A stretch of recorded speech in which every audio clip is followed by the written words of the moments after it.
What's up, everyone? It is Lucy here. I am joined by Jonathon. Why, hello there. Now, Jonathon, we are here to talk about something very exciting. Yes. Sony has announced its next State of Play, happening on September 24th. You got it. Now, it's been a second. When was the yeah. last State of Play? Last one was in May, right before E3. Okay, so this is, it's been a while. Yeah. There's a lot to talk about. Now, the most pressing question on everyone's lips is, are we going to see the PlayStation 5? Lucy, no, we're not. No, we're not going to see the PS5, unfortunately. Devastated. In the PlayStation blog post, I believe Sid Schumann wrote it. He said, not that we, this probably doesn't bear repeating, but don't expect any next-gen updates. They said that with the last State of Play. I do feel like that bears repeating because obviously Sony has some really big games still coming out for PS4, but everyone wants to know what their next-gen drive is going to be, how they're really going to sell us on the PS5. We've had them talk about it in Wired. We've seen some video leak of the loading times and everything, but we haven't had Sony say in a video or a PlayStation blog post, here's the PS5, here's what we're doing. So I think a lot of people want that from a State of Play, but we're not going to get that in this State of Play. Slightly gutting, but Sony still has a lot to talk about. So, looking ahead to the, what Sony has got left in the year, what about Death Stranding? I think, we got so much Death Stranding at TGS. I know some people are a little bit burnt out on Death Stranding stuff we got. Well, especially because it's such like a sort of a game that you almost don't want to hear too much about. The mystery of the world and the story and how everything's going to transpire is part of it. So, we got over an hour of gameplay at TGS, so I think a lot of people are like, we don't probably need too much more, but if you look at the State of Play as probably Sony's most mainstream delivery device currently, outside of, ads during NBA finals or something, the State of Play is where they can best give their last marketing push. And if we assume they're probably not going to do another State of Play in October, this is the last chance to say Death Stranding is our big marquee game for the fall. I think we'll get a final teaser trailer or something about the launch, whether it's hey, there's going to be a cool, interesting thing on launch day, or one last cinematic, weird Death Stranding trailer. I think we'll get something on it. So do you think that it's going to be, obviously every single publicity push for Death Stranding so far has been really kind of quite opaque. Yes. Do you think that it's going to be the same this time around? I think so, just because, they've given us so much about, the mechanics, the literal minute-to-minute of the game now. I don't think, unless you spent the full 20 minutes of the State of Play showing that off, you could really convey that in 2 minutes. Norman Reedus' character has 9 different things you have to keep track of, like stamina bars and whatnot. That's really hard to convey in a trailer that's meant to sell a bunch of people in the game. So I think what we're going to get a sense of if we see a trailer is how they're going to sell it to a wider audience of hey, there are famous people in this game. Hey, it's really cinematic and ambitious. Hey, it has a crazy story. Check this thing out. I think that's kind of what we'll see, probably. So what about The Last of Us? Hang on a second. Are we wearing different clothes? I don't think so. It's so no. weird. I wouldn't worry about Now, listen, The Last of Us, we are going to see The Last of Us, recently announced from Naughty Dog in this State of Play. Now, Jonathon, what do you think we're going to see? Yeah, so there were, we've heard about this media event happening on the same day as the State of Play, and then Naughty Dog officially came out, as we're recording this today, and said The Last of Us Part 2 will show up at the State of Play. They just showed a sort of motion poster. It has a switchblade knife on it, and that's it. My assumption is, given the State of Play will have a lot of games to show, or I think it will, I think it'll be a relatively small teaser. I think it'll be sort of maybe a 2 to 3 minute at most cinematic trailer, maybe a hint of gameplay, but I think they're really going to stick to giving us a sense of what the story is going to be, what the world is going to be, and maybe tease the release date. If you end with the release date at the end of this, I think that is a huge thing.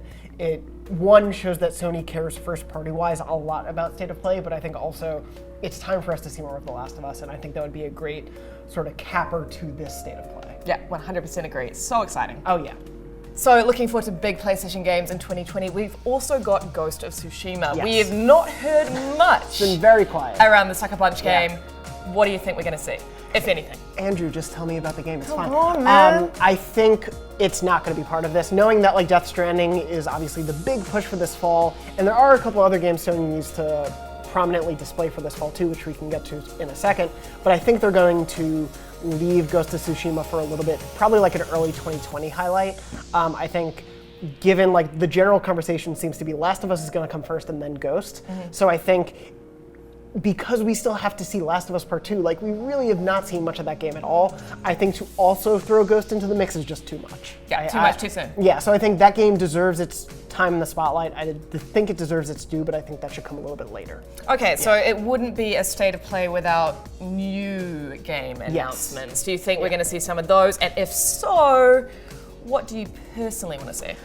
I definitely think we're going to see some new games. They mentioned like new game reveals. The last state of play, for an example of that, we got Predator Hunting Grounds was revealed, which PS4 exclusive developed by the Friday the 13th devs. Like a really cool, obviously tied to a big IP. I think we'll probably get something of that scale. I don't think we're going to get like, what is Guerrilla Games working on? Like I don't think they're going to be like, oh, by the way, here's Horizon Zero Dawn 2.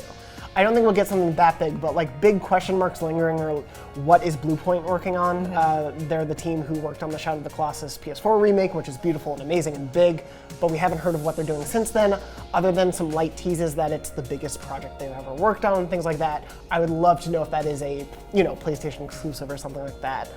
That, or I would really, really love, especially with Insomniac now in the first party ring, we're gonna get Spider-Man 2. That is like an obvious given. I don't think now is the time to announce that, but it'd be really great if, hey, just to further shore up the last year of the PS4, here's one more Ratchet and Clank. Like a goodbye from a beloved franchise that's been with PlayStation for so long, this coming home moment for Insomniac. It'd be a really nice, sweet sort of wrapper to the PS4 if that could also happen. Oh, please make it happen. It would be sweet. Third-party titles. Yes. What can we expect? There's always third-party. What's interesting is third-party has had just as big, if not a more prominent role than Sony games. Final Fantasy VII Remake ended the last state of play. Mortal Kombat 11 ended the one before. Iceborne opened the second state of play. I think we're going to get big third-party titles.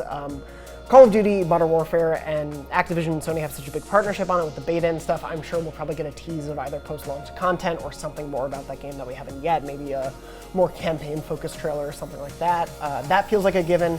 One I'd love for us to see, Jedi Fallen Order. Yeah. We haven't seen anything from that game since E3, and that was the only... It's crazy, because it's coming out so soon, and it's still such an unknown quantity. It's in November, it's from EA, It is a Star Wars game, and we have seen one really big push for it. That's insane on like the marketing levels that we see for other games. So I feel like this would be a really great, hey, we're gonna start the flow of that game going into its launch. Those are the two I'm kind of looking at. I think there will be some smaller scale third-party stuff. We might see some PSVR games be announced because there's really only Marvel's Iron Man VR is the big game. I think we'll get a release date for that. But other than that, PSVR has kind of a light fall. So I'm curious to see what they do there too. Well, yeah, I mean, that's the thing, because the first state of play was very heavily focused on PSVR. Yes, yeah. And it's, subsequently kind of not been so much of a focus. And it's still a massive part of the Sony machine. Yeah. So, what are we going to say? I think it'll be a little bit in there for sure. There's the long, highly anticipated game Golem, which I think was revealed like way back when the PSVR first came out. That game seems to always be like on the precipice of being released and then just isn't. So I'm hoping we maybe see that. But I do think, if anything, Iron Man VR will get the spotlight. It's supposed to come out in 2019. I think we'll get a release date for it. It opened the first state of play, so it's a nice capper to have its release date be in the state of play as well. But I think we need a little bit more from PSVR, but not too much. People really criticize the first state of play for being so PSVR heavy, and when that only speaks to a 10th of the player base, you don't want to spend 4/5 of the time on it. Agreed. Jonathan, thank you so much for sharing your thoughts. For all of our coverage of the third PlayStation State of Play, stay tuned to IGN on the 24th of September. Take it easy.